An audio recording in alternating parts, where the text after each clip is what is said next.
He chose another Luna, so she vanished, and the Alpha King lost his mind hunting her.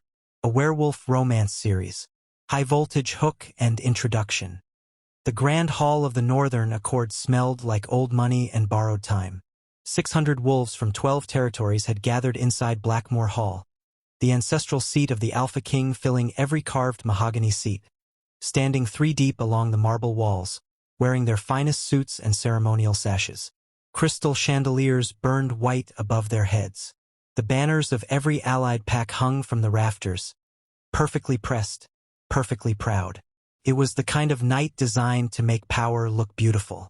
And hidden in the arched alcove behind the velvet curtains at the far left of the hall, Isabel pressed her palm flat against the cold stone wall, breathed through her nose, and tried to keep her heart from giving her away. She was wearing white. She had chosen it carefully not because it made a statement, but because she had always believed that when a moment arrived that would define the rest of your life, you should face it cleanly. No armor, no pretense, just yourself. The bond pulled at her like a tide. Even here, 200 feet away, separated by velvet and candlelight and the noise of hundreds of conversations, she could feel Michael the way you feel heat from a fire in the dark before you see the flame, before you can name it, your body already knows. She had known him for 2 years. 2 years of standing at his side during border councils, of memorizing the exact weight of the silence he carried after difficult decisions, of watching him command a room with nothing more than the angle of his jaw and the stillness of his hands. Michael did not need to raise his voice. He never had. He was the kind of man who made every other presence in a room feel optional. Tall, dark hair worn close, a few silver threads beginning at his temples that he had never bothered to disguise. A regal black coat with deep fur at the collar that made him look, in the blaze of the chandeliers, like something carved from the mountains themselves. His eyes were dark, nearly black, and they missed nothing. Isabel knew those eyes. She knew the rare, quiet warmth that lived behind them. The warmth he never showed the room but had shown her, in private moments, like a secret he had only ever trusted to her. She had believed that warmth was a promise. Henry's voice cut through the hall like a blade drawn in a quiet room. The Alpha Kingdom demands its Luna. Name her Michael. Tonight, before these witnesses, before these territories, name her, and seal what we have built. Henry was old. His voice wasn't loud, but it carried the particular authority of a man who had never once been told no and expected the streak to continue. He stood at the edge of the raised dais in his ceremonial robes, deep charcoal edged in silver, his sharp eyes moving over the crowd with the practiced ease of someone conducting an orchestra. He had been engineering this night for months. Isabel's fingers curled against the wall. The bond pulsed, warm, steady, certain. She had told herself she would be fine. She had repeated it, quietly, every morning for the past 3 weeks. Ever since she had heard pieces of conversations she was not meant to hear, since she had watched Michael grow quiet in ways that had a different texture than his usual quiet. She had told herself she trusted him. She had told herself love, real love, didn't crumble under political pressure. She had told herself a lot of things. Michael stepped forward onto the dais. The hall went still. He was extraordinary to look at in moments like this. She had always thought so. The way he inhabited authority, the way other men inhabited a suit, like it had been made specifically for him and he had never known anything else. He stood at the edge of the platform, and 600 wolves held their breath. He raised his head. His eyes swept the hall. For 1/2 second, one impossible, suspended half-second, his gaze moved toward the back of the room, toward the velvet curtains, toward the alcove where Isabel stood, pressed against the cold stone, with her palm over her heart. His eyes moved on. "My Luna," Michael said. His voice was low and even, the voice of a man who had rehearsed composure until it became indistinguishable from certainty. "Belinda." Silence. A single, enormous silence. And then applause. It rose like a wave, crashing against the marble columns, rolling back off the high vaulted ceiling, filling every corner of Blackmore Hall with the sound of relief, of alliance sealed, of 600 people exhaling at once. Belinda stepped forward from the opposite side of the dais. She was striking. Isabel had always known she was strikingly tall, composed, wrapped in a deep crimson gown that moved like it had been designed by someone who understood the politics of entrance. Her dark hair was swept back. Her expression was perfectly calibrated. Gracious, pleased, regal without being warm. She placed her hand on Michael's arm with the precision of someone who had practiced the gesture until it looked effortless. She did not look at the crowd. She looked at her position. Inside Isabel something ended. Not cracked, not weakened, not put to sleep. Ended. The bond, that warm, living, golden thread that had been the single most certain thing in her life for 2 years, simply ceased. It did not fade. It did not flicker. It departed. Like a light switched off in an empty house. Isabel did not cry. She did not reach out through the bond for an explanation, for some signal that what she had just felt was a mistake, an echo, anything other than what it so plainly was. She did not make a sound. She lowered her hand from the stone wall. She straightened her spine, and she turned, slowly and with complete composure, and walked toward the side door of Blackmore Hall, the servants' exit that she had identified 3 weeks ago, when she had begun, quietly and methodically, to prepare for the possibility that she was going to need to leave. No one stopped her. No one looked her way. The applause was too loud, the moment too large, the hall too full of people facing forward. She pushed through the door. The night air hit her like cold water. She walked. She had already packed. By the time the applause inside Blackmore Hall reached its crescendo, Isabel was moving through the dark corridor of the East Wing, silver-gray hair loose against the white of her dress, heels silent on the stone floor, toward the back gate, toward the car she had arranged, toward the road out of everything this kingdom had ever meant to her. And on the dais, standing beside a woman he did not love, surrounded by the noise of a celebration he had engineered, Michael reached inward instinctively the way he had done every day for 2 years, and felt nothing. Not quiet, not muted, nothing. The warmth was gone. He had assumed the bond would wait for him. It had not. Hey, quick question. How are you feeling right now? Because if that moment just landed on you the way it was meant to, if you felt something tighten in your chest when he said her name, then you already understand what this story is really about. It is not just about wolves and kingdoms and broken bonds. It is about what happens when someone mistakes your patience for permanence. It is about learning, sometimes painfully, always truthfully, that self-worth is not something anyone else can hand you. You either carry it yourself, or you find yourself standing in a darkened alcove, waiting to be chosen. Thank you so much for being here. Truly means the world. If this story is already pulling at your heart, please hit that subscribe button right now. Smash the like, and drop a comment telling us where you are watching from. It helps more than you know. Subscribe, like, comment. Alright, thank you. Now let's get back to the story. The weight of a crown nobody asked you to wear. To understand why Michael did what he did, you had to understand Henry. Henry had been the kingdom's chief elder for 23 years, and in that time he had perfected a particular brand of pressure, the kind that doesn't look like pressure at all. It looked like tradition. It looked like duty. It looked like the reasonable, measured counsel of an older man who had seen more cycles of leadership than you had, and who only wanted what was best for the pack. What Henry wanted was control, dressed up in the language of legacy. Michael had been 26 when he inherited the Alpha throne.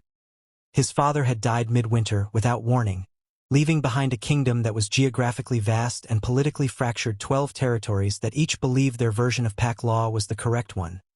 3 border disputes that had been simmering for a decade, and Henry, who moved into the resulting power vacuum the way water moves into a crack in stone.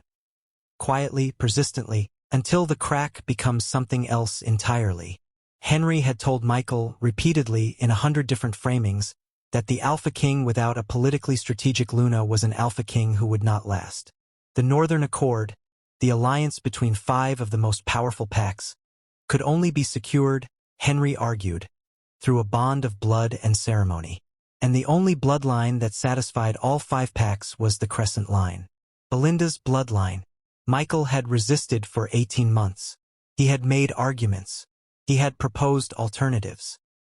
He had pushed back in every private meeting, every council session, Every late-night conversation in his study where Henry laid maps on the table and pointed to borders and spoke about warfare in the flat, patient tone of someone reciting arithmetic.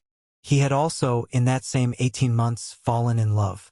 Not fallen, actually that word implied a loss of footing, a moment of sudden vertigo. What happened with Isabel had been slower and more certain than that. She had arrived as a logistics coordinator for his eastern territories, referred by a pack ally he trusted, and within 6 weeks she had reorganized 3 years of border management chaos into a system so efficient it had freed up 40% of his senior advisor's time. She was sharp in a way that didn't announce itself. She listened more than she spoke, and when she spoke it was always worth stopping for. He had not planned to love her. He had not planned for the bond either. It had arrived one afternoon in his study, when she had leaned across his desk to point at a map close enough that he caught her scent for the first time. Cedar and something clean like early rain, and every wolf instinct he possessed had gone completely, irrevocably still. Mine. He had not said it out loud. He had not known what to do with the certainty of it, because certainty of that magnitude in a man's personal life was, in his experience, exactly the kind of thing that got leveraged against you in a political one. He told Isabel about the bond 6 months later, on a quiet evening when there was no reason to and every reason to, because she had looked at him across a small dinner table with the particular expression she wore when she was deciding whether to trust something, and he had understood that the decision she was about to make was permanent. He had told her the truth. All of it. The bond, what it meant, what he felt, and the fact that Henry existed and had opinions about all of it that Michael had not yet found a way to resolve. "Are you telling me there's a version of this where you choose politics?" she had asked. Not accusingly, just directly, the way she did everything. "No," he said. "I am telling you there is a version where I am trying to make the politics irrelevant, and I need more time." She had looked at him for a long moment. "Okay," she said finally. "But Michael, I need you to understand something. I am not a woman who will wait in a room while someone decides whether I matter. I will give you time because I believe you, not because I have no other options." He had understood her completely. And then, 3 weeks before the Northern Accord Summit, Henry had called in every debt, every loyalty, every old obligation in Michael's political inheritance, and placed them on the table beside a very simple choice. Belinda or war. Not metaphorical war. Actual war. 3 packs had already begun moving their soldiers to contested borders. The intelligence was confirmed. The timeline was real. Michael had sat with that choice for 3 days. He had told himself he would explain it to Isabel. He had told himself the bond was strong enough to survive a political title, that a name announced at a ceremony didn't change what was real between them. He had told himself he would go to her tonight after the announcement, and he would explain everything, and she would understand because she had always understood, because she was Isabel, and she had never required anything from him that he couldn't give. He had been profoundly, catastrophically wrong about that last part. He had confused her understanding with her limitlessness. He had confused her grace under pressure with the absence of a breaking point. He had confused patience with permission. And now he stood on the dais of Blackmore Hall with Belinda's hand on his arm, and the bond was gone, and the applause was loud, and inside the silence it left behind, Michael finally understood the full weight of what he had done. He had not just broken a promise. He had told Isabel clearly, publicly, in front of 600 witnesses, that she was not worth fighting for. He had told the universe the same thing. And the universe, evidently, had taken him at his word. The back gate of Blackmore Hall's property was the kind of gate that had been built to impress from the front and ignored from the back. Old iron, slightly rusted at the hinges, with a keypad that Isabel had memorized 9 months ago on a day when she had been cataloging the estate's security redundancies for a risk report nobody asked her to compile. She had compiled it anyway. She had always worked like that, thoroughly, quietly, without waiting for permission, on the logic that information prepared in advance cost nothing and information scrambled for in a crisis cost everything. She had applied the same logic to this. She punched in the gate code 4 digits she had never written down and slipped through as it swung open. The November air was sharp and cold, biting at the exposed skin of her arms, carrying the smell of rain not yet fallen. The road beyond the gate was unlit, a narrow service road that curved behind the estate's tree line and eventually joined the main highway 3 miles east. Car was waiting. She had arranged it 5 days ago, through a car service that operated in the human districts and had no connection to the pack paid in cash. Booked under a name that wasn't hers, with a pickup time that she had estimated to the nearest 30 minutes based on how long the ceremony was likely to run. She had estimated correctly.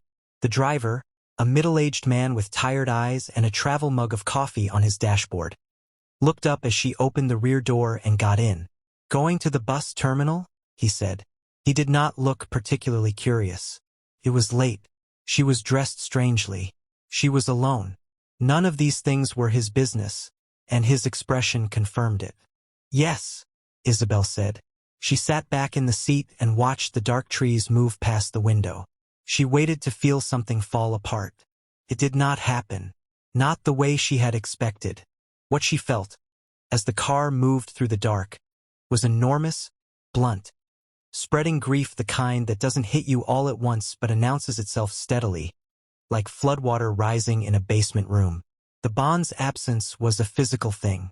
Where it had been that steady, warm, low hum at the center of her chest, like a pilot light that had never once gone out, there was now a quiet that was not peaceful. It was the quiet of a space that had been cleared suddenly, and the clearing had taken something with it that she had not known she was depending on until it was gone. She pressed her fingers to her sternum and breathed. She did not let herself think about him yet. Not his face, not the exact cadence of his voice saying that name. She would not give that moment real estate inside her tonight, because if she did, she would fall apart in the back of a car service vehicle, and she was not prepared to do that. She had a plan. The bus terminal was in Harlow, a mid-sized city 40 miles from the PAC's territory, big enough to be anonymous, populated enough that a woman traveling alone at night attracted no particular attention. She had chosen it because it had a Greyhound connection to Denver, and Denver was large and landlocked and several states away from anything that smelled like this kingdom. She had a duffel bag in the overhead compartment. She had packed it 4 days ago, at the back of her closet, methodically. 3 days of clothes, her identification documents, the emergency fund she had been quietly building for 18 months, not out of distrust, but out of the lifelong habit of a woman who had learned early that having options was not the same as being disloyal. It was simply being prepared. The terminal was lit like a stage of bright white fluorescence against the rain-wet concrete. A few travelers scattered on orange plastic seats. A departure board cycling through routes and times with the cheerful indifference of systems that don't care what you left behind to get here. Isabel bought her ticket with cash. She sat in the corner of the waiting area with her bag at her feet and her coat pulled around her, and she allowed herself, for exactly 10 minutes, to feel every single thing she had been holding back since the moment Michael said that name. It was bad. She had known it would be bad. The grief was not small. It was the kind that comes from losing something you had genuinely believed in, not naively, not stupidly, but with your whole self, with the full weight of your trust, and discovering that the thing you believed in had a ceiling you hadn't been told about. She cried without sound. She practiced at that. When the 10 minutes were done, she wiped her face with the back of her hand, straightened in her seat, and looked at the departure board. Bus 208, Denver. 1:47 a.m. She had 40 minutes. She pulled her real phone out of her coat pocket. The screen was lit with 17 missed calls, all from Michael's personal number, starting approximately 14 minutes ago. She looked at it for a long moment. Then she turned to the small metal trash can at the end of the row of seats, placed the phone carefully inside it, covered it with a discarded newspaper, and stood up. She did not do it dramatically. She did not do it with ceremony. She did it the way you close a door on a room you are leaving for the last time, with care, and without looking back. The bus pulled out of Harlow at 1:52 a.m., running 5 minutes late.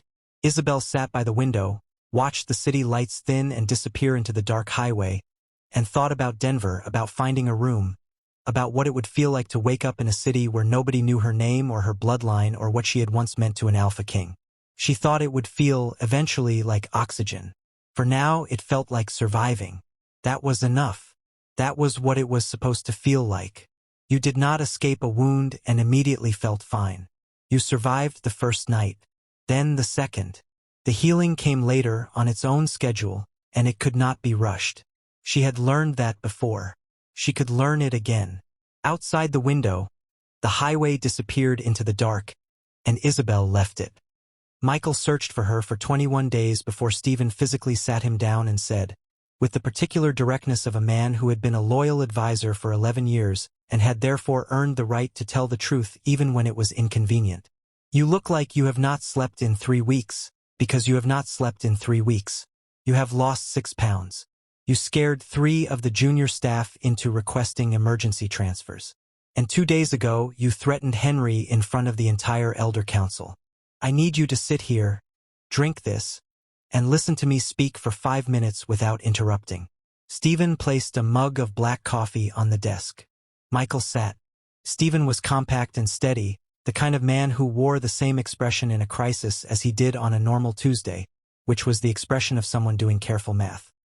He had served Michael since the beginning of the reign, largely because he was one of the few people in the palace who would tell Michael things he did not want to hear without framing them as someone else's fault. The bond is gone, Michael said.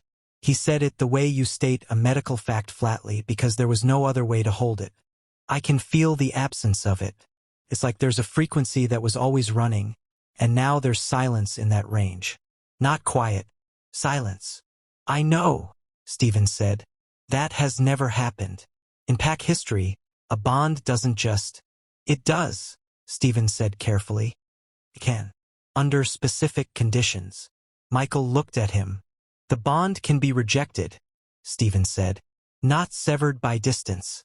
Rejected.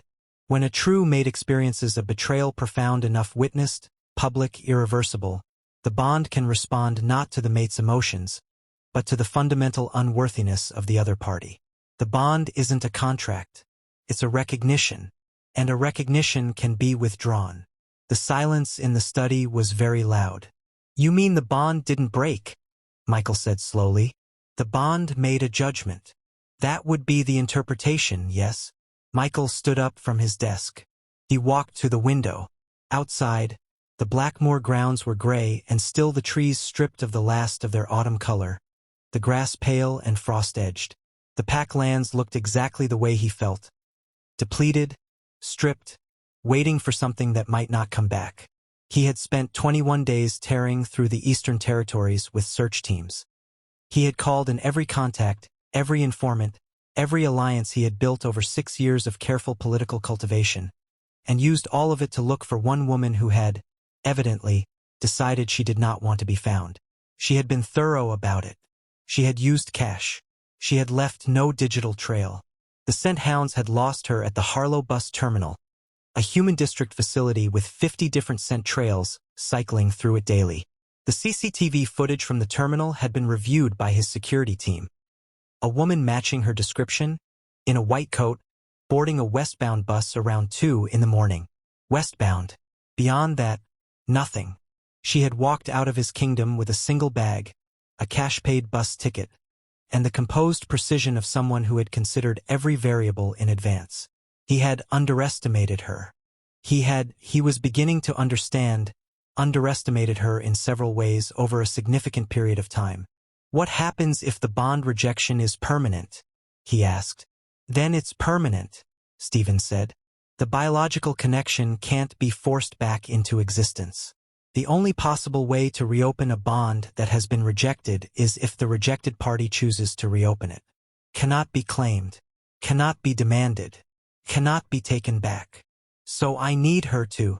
You need her to trust you again, Stephen said, which is a different problem than finding her. Finding her is a logistics challenge. Earning back her trust is a character challenge. I'd suggest you start with what's harder. Michael turned from the window. He sat back down at his desk, looking at the map covered in red pins, in all the directions she had not gone. The PAC is deteriorating, Stephen continued, gentling his tone slightly. Without the mate bond, your wolves can feel your instability. The younger ones especially. You need to stabilize yourself before you can stabilize anything else. That means sleeping, eating, making decisions from a clear mind, not from panic. I am not panicking. You threatened an elder in front of witnesses. Henry deserved it. He absolutely did, Stephen agreed. The timing was still terrible. Michael has been telling the council that your breakdown is proof the bond was a delusion, That Isabel was manipulating you, that Belinda is the stable choice. He is building a political case for you to move forward with the Luna ceremony and close this chapter. If you keep spiraling, you are handing him the narrative. Michael went very still. Henry told Belinda to align with the Thornwood pack, Michael said quietly. 2 nights ago. I have it from a reliable source. Thornwood has been hostile to this kingdom for 8 years. If Belinda has opened a back channel with them, then she is not a political solution, Stephen said. She is a political liability dressed as one. Get me the intelligence file. Everything we have on Belinda's communications over the past 6 months. Stephen nodded. And get me whatever we have on where Isabel went, Michael said. Not to bring her back by force. I need to know she's safe. That's all. Stephen looked at him for a moment. That's not all, he said. No, Michael admitted. But it's what I'm allowed to need right now. Denver, as it turned out, smelled like altitude and ambition and the particular exhaustion of people who had moved there from somewhere else and were pretending they hadn't. Isabel found it immediately familiar. She had rented a room in a shared house in the Capitol Hill neighborhood, an older Victorian that had been divided into 4 apartments, on a street lined with elm trees and coffee shops that were always half full regardless of the time of day. Her landlord was a retired teacher named Gerald who had a policy of no questions asked, a rent that reflected the fact that the heat was inconsistent, and a surprising willingness to accept cash deposits. She started working within the first week.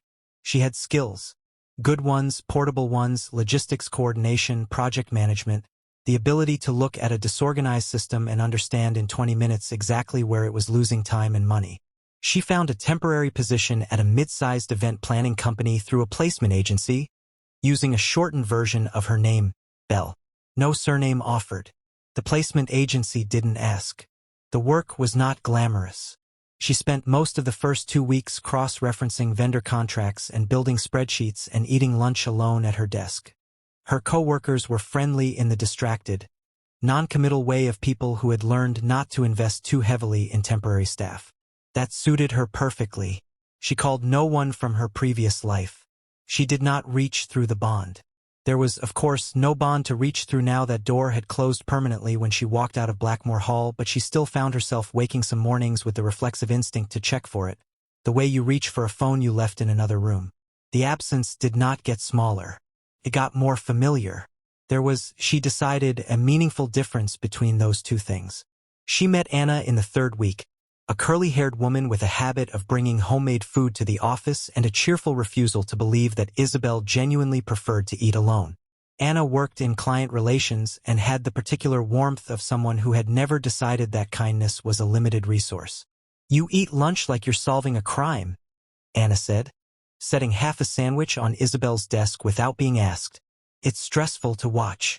I'm focused, Isabel said. On what? The spreadsheet? It's not going anywhere. Isabel looked at the sandwich, then at Anna, then at the sandwich again. Turkey? She said. Turkey, brie, honey mustard. Anna confirmed. I made it myself, which means it is objectively better than whatever you were planning to have. Isabel ate the sandwich. It was, in fact, objectively better. Anna became, over the following weeks, the first genuinely uncomplicated thing in Isabel's life in longer than she could clearly remember. She asked no probing questions. She accepted Isabel's vagueness about her background with easy grace, on the apparent logic that everyone in Denver was running towards something or away from something, and both were equally valid. She did not know Isabel was a wolf. She did not know about the bond or the kingdom or what Isabel had left behind. She did not need to. What she knew was that Isabel was sharp and competent and sometimes laughed at things slightly too late, the way people do when they've been serious for a long time and are slowly remembering how. She knew that Isabel worked harder than her job required and trusted people less than she probably should, not coldly, but carefully. She once asked, on a Friday afternoon when they were waiting for the elevator and the building was emptying out around them, "Did someone hurt you?" "You don't have to answer. I just have this thing about you, where you hold yourself like you're waiting for something to go wrong. And I recognize it because I used to do it, before I figured out the difference between being prepared and being afraid." Isabel looked at her for a moment. Someone didn't choose me, she said. When it mattered. Anna nodded. The elevator arrived. The thing about that, Anna said as the doors opened, is that it says more about them than it does about you. You know that, right? Isabel stepped into the elevator. I'm working on knowing it, she said honestly. It was also in the 6th week that she noticed something else. Something she had not been expecting, had not, in fact, considered at all, because she had been so focused on the logistics of leaving, on the mechanics of survival, that she had not paid close attention to the subtler signals her body had been sending her since approximately a week before the ceremony. She noticed the tiredness first. The particular, settled, bone-deep fatigue that existed at a different level than stress or grief or the accumulated exhaustion of the past 6 weeks. Then the sensitivity sounds a little too sharp, sense a little too vivid even by her standards. Then in the morning she stood in the bathroom of her Capitol Hill apartment and did the math she had been avoiding. She sat on the edge of the bathtub for a long time. Then she stood up, put on her coat, walked 3 blocks to the drugstore, and came back with 2 tests from 2 different brands, because if she was going to be confronted with information this large, she was going to confirm it properly. Both confirmed it. She sat back down on the edge of the tub. She did not cry. She had done a significant amount of crying already, and she was not going to do it right now in a chilly bathroom in Denver over something that was not a tragedy. It was not a tragedy. It was complicated. It was enormous and complicated, and it would require careful thought and a certain reorganization of every plan she had made. But it was not a tragedy. She pressed one hand flat against her stomach. In pack biology, in the deep, old knowledge that ran underneath every wolf's understanding of themselves, what she was carrying was not merely rare. It was unprecedented in recorded history. A child conceived at the peak of a true-mate bond, at the moment of the bond's rejection. A child born of a bond that had been found worthy enough to exist and then had withdrawn from the one who failed it. This child would carry something the pack world had no framework for. It would carry the alpha bloodline, yes, but it would carry it free of the mate bond dependency, whole unto itself, independent in a way that no alpha heir had ever been. The mate bond had not merely rejected Michael. It had transferred its power. Isabel sat with that for a long time. Then she stood up, washed her face, and made breakfast. There was a great deal to figure out. She would figure it out. The intelligence file Stephen compiled on Belinda was 43 pages.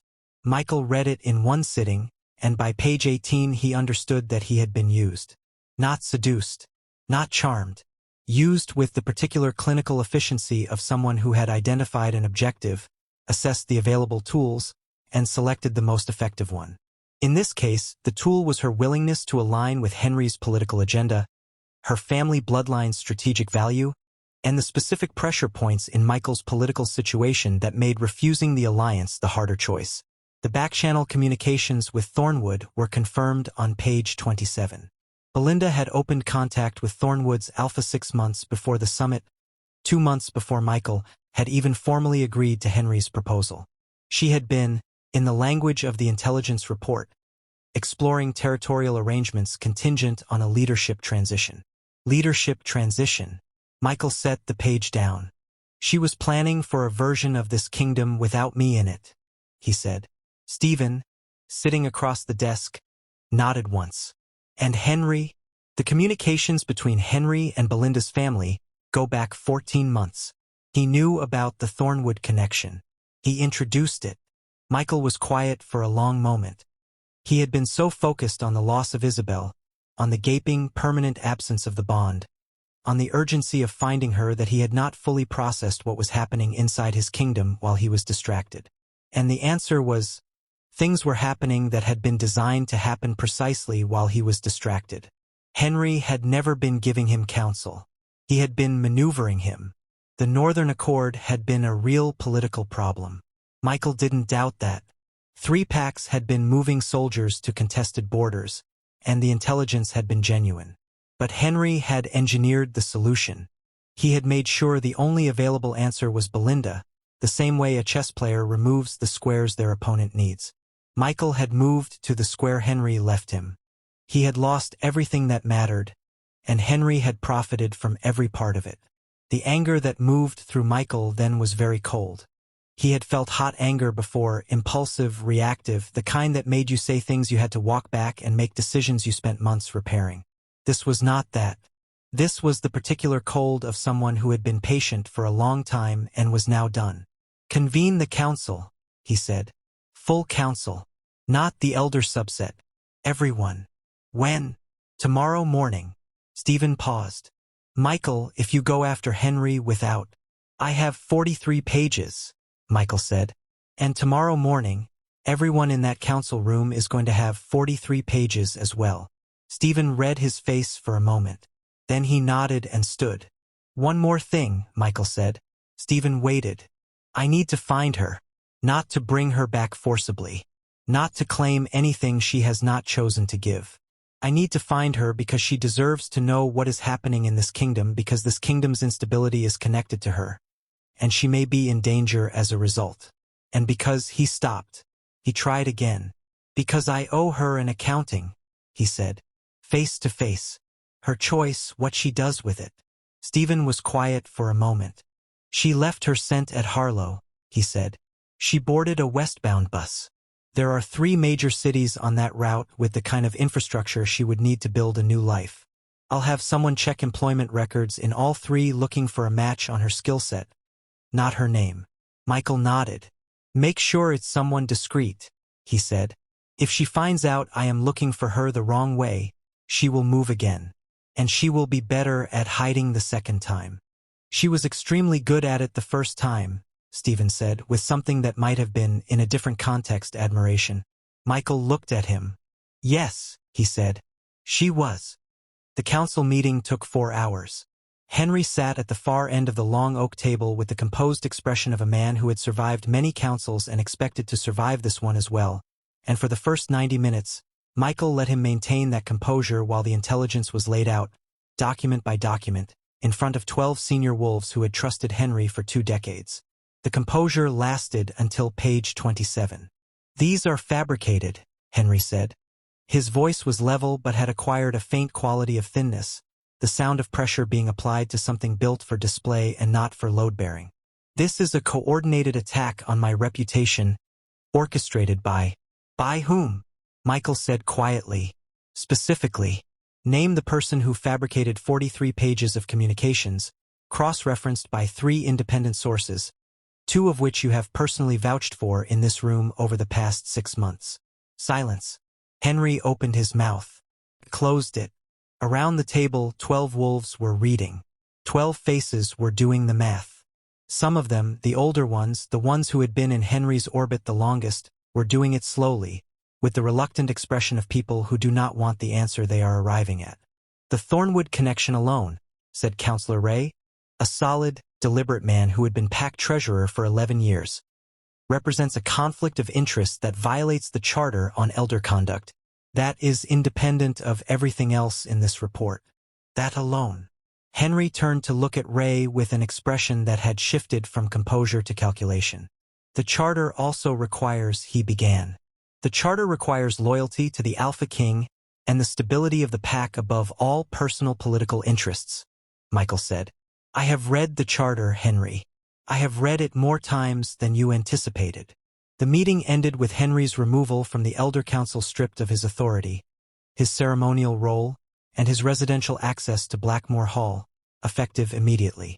2 pack members escorted him from the building, his composure fully intact and his eyes telling a different story.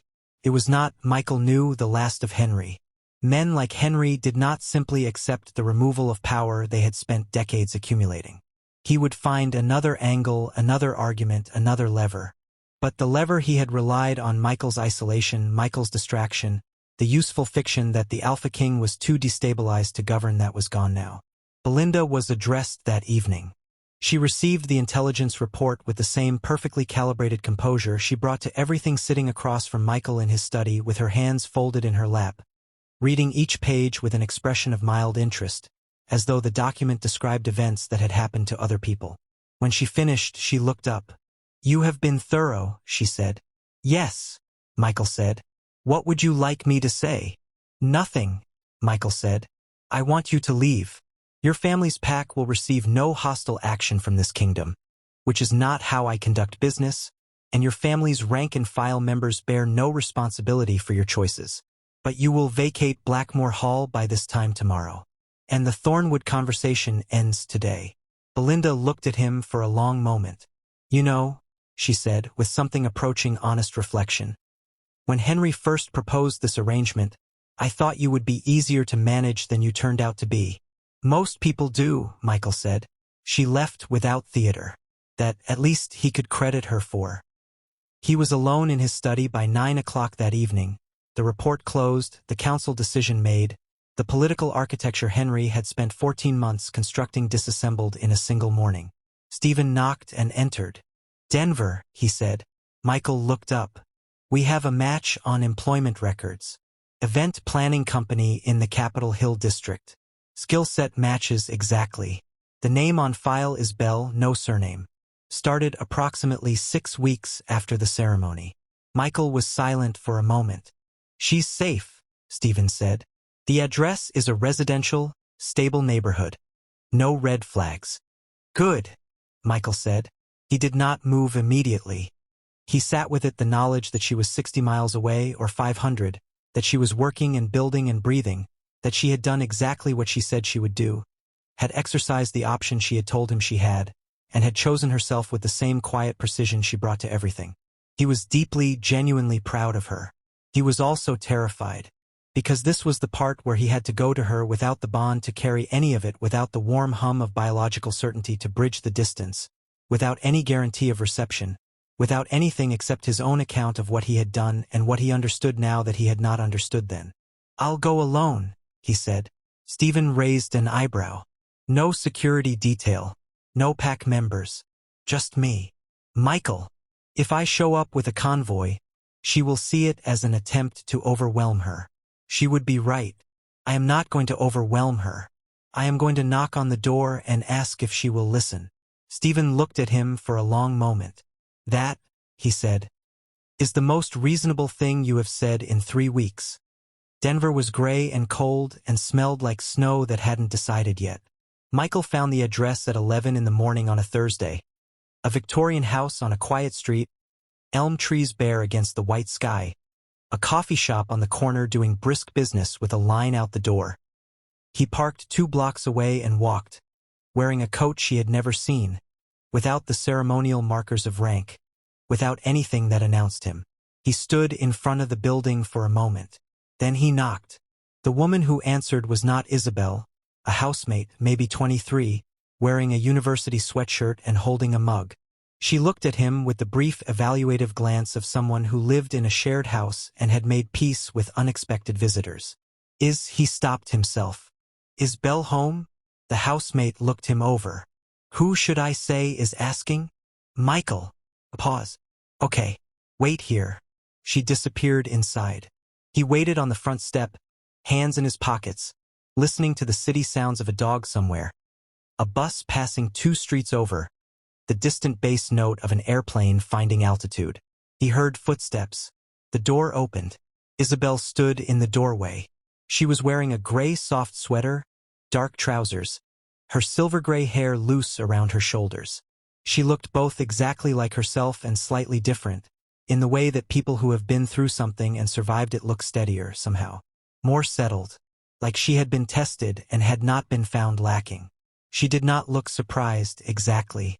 She looked braced, the expression of someone who had considered this possibility and had prepared for it. She said nothing. He said, I owe you a conversation. You don't owe me one in return. If you tell me to leave right now, I will leave. A long pause. Come inside, she said. You have 15 minutes.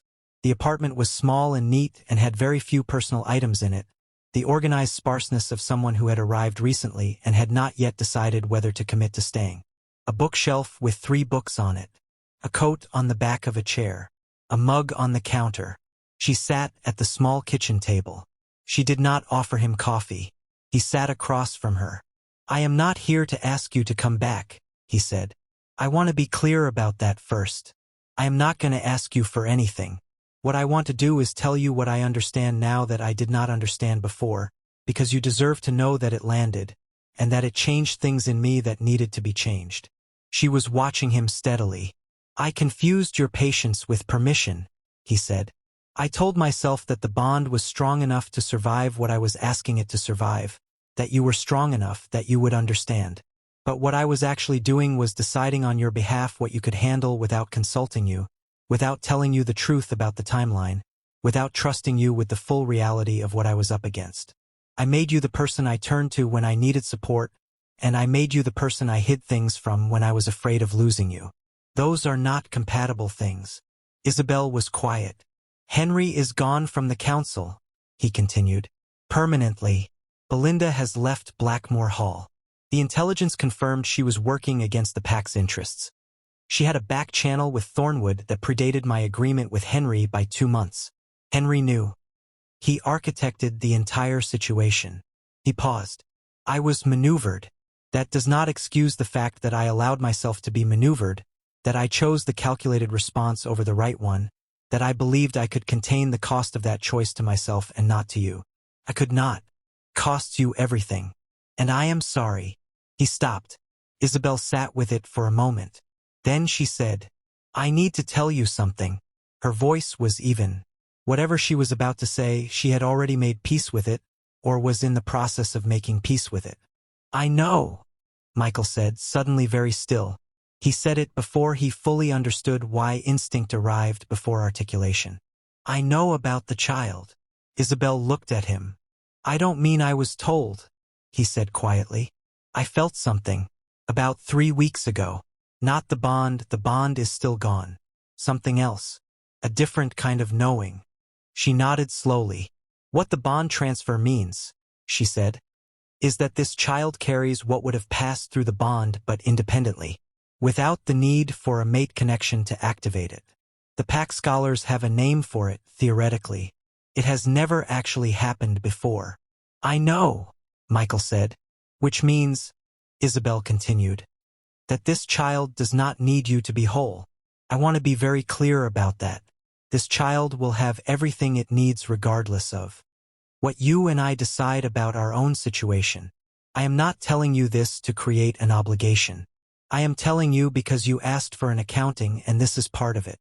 Michael looked at her. "I don't want to be here because of an obligation," he said. "I want to be here because I love you. I loved you before the bond confirmed it. I loved you when I was too afraid of Henry's leverage to show it fully. I loved you on the night I stood on that dais and made the worst decision of my adult life, and I have loved you every day since, in the specific brutal way you love something after you understand what it would mean to lose it permanently." Silence. Outside, the sound of Denver going about its Thursday. "That is a good speech," Isabel said. "It is not a speech," he said. "It is the truth. You know the difference." She did. She had always been able to hear the difference. "I need more time," she said finally. "I need you to understand that I am not the woman who was standing in that alcove. I have been building something here, a life that belongs to me, that I built myself, that I do not intend to simply fold up and put away because someone arrived at my door and said the right things." "I know," he said. "I am not asking you to fold anything up. I am asking if I can be part of it. On your terms. At your pace. Whatever that looks like." She looked at him for a long moment. And then quietly, carefully, the way you open a door you are not entirely sure about something in her expression shifted. Not warmth exactly. Not yet. Something more honest than warmth. More complex. The beginning of a decision. "Come back on Saturday," she said. "We'll have coffee. You can tell me what you plan to do about the Thornwood situation. I have thoughts about that." He almost smiled. "You already have a strategy," he said. "I have been thinking about it since I heard the name 6 months ago," she said. "You wasted 3 weeks chasing dead ends. You could have had the solution in 40 minutes if you had asked me." "I'm asking now," he said. "Saturday," she said. "Come on Saturday." He stood. He looked at her, at the woman in the gray sweater in the small, careful apartment she had built for herself in 60 days with nothing but her own intelligence and resolve, and he felt, not the bond's warmth, but something quieter and more substantial. Respect at its full depth. He left without pressing for more. Outside, on the elm-lined street, the gray Denver sky had made its decision about the snow. It was the beginning. Epilogue: What the kingdom looked like after.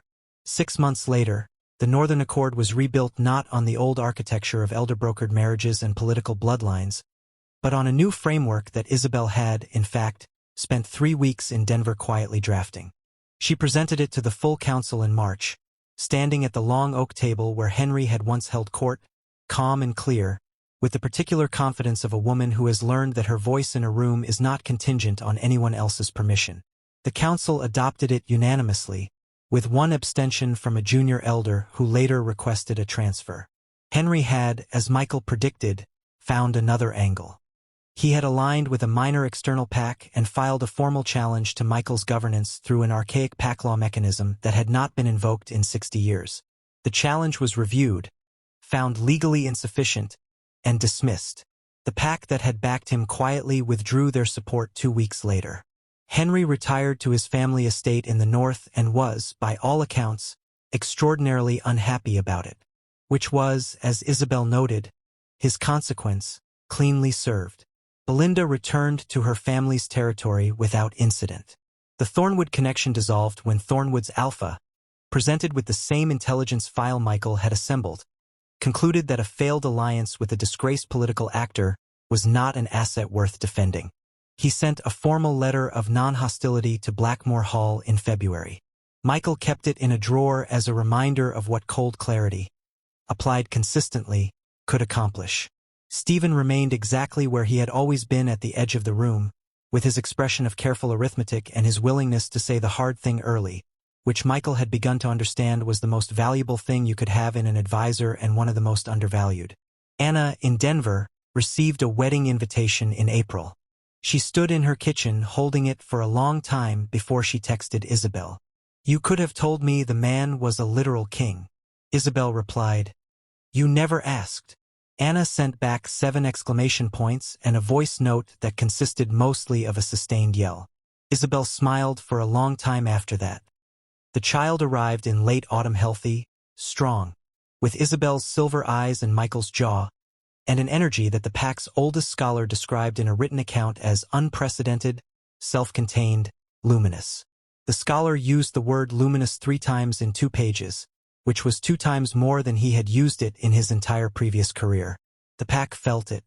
Not through the mate bond between Michael and Isabel had remained, technically, rejected. What existed between them was something different. Rebuilt, chosen, earned in increments through honesty and coffee on Saturday mornings and the particular kind of trust that has been stress-tested and survived. Isabel did not allow it to be called a restored bond.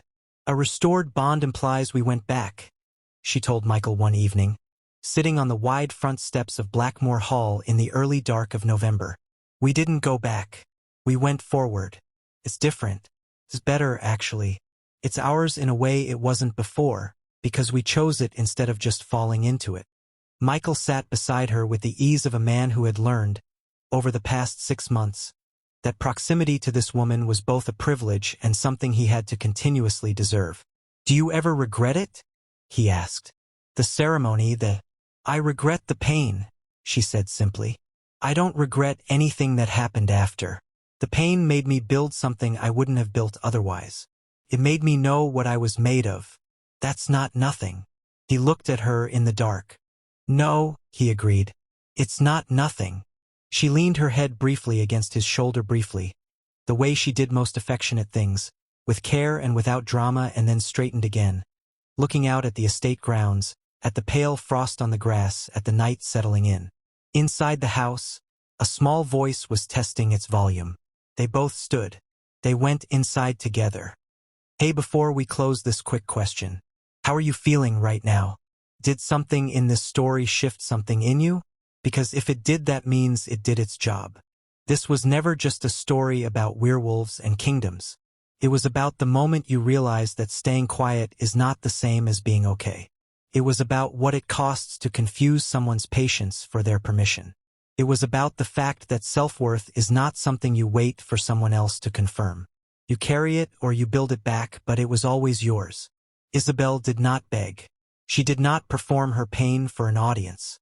She packed a bag, moved to a new city, and built a life so solid, That by the time the person who hurt her arrived at her door, she was already whole. That is not a fairy tale ending. That is a real one. Thank you so much for being here through every chapter of this. Truly means the world more than you know. If the story moved you, challenged you, or made you think about someone in your life, please subscribe right now. Smash the like button and drop a comment below telling us where you are watching from. I genuinely want to say hello to you and know how far our story has traveled. Your support is what keeps stories like this alive. Subscribe, like, comment. Tell me, would you have stayed or walked away like Isabel? Outro. This wasn't just a story about losing a mate. It was a story about what we owe each other when we love someone, the truth, the full weight of what we are asking, and the respect of letting someone make a real choice instead of a managed one. Michael learned it the hardest way available. Isabel learned it just in time. Henry learned it on a train to the north, with nothing but his own choices for company. And somewhere in a first council meeting that used a framework built by a woman who had once been standing behind a velvet curtain, holding her breath. The pack learned it too. Love without respect is not love. It is a temporary arrangement that will, eventually, cost you more than you were prepared to pay. Choose people who choose you clearly out loud when it matters. And if they don't, pack the bag. Build life. Know what you're made of. Because sometimes walking away is not the end of the story. Sometimes it's exactly where the best part begins.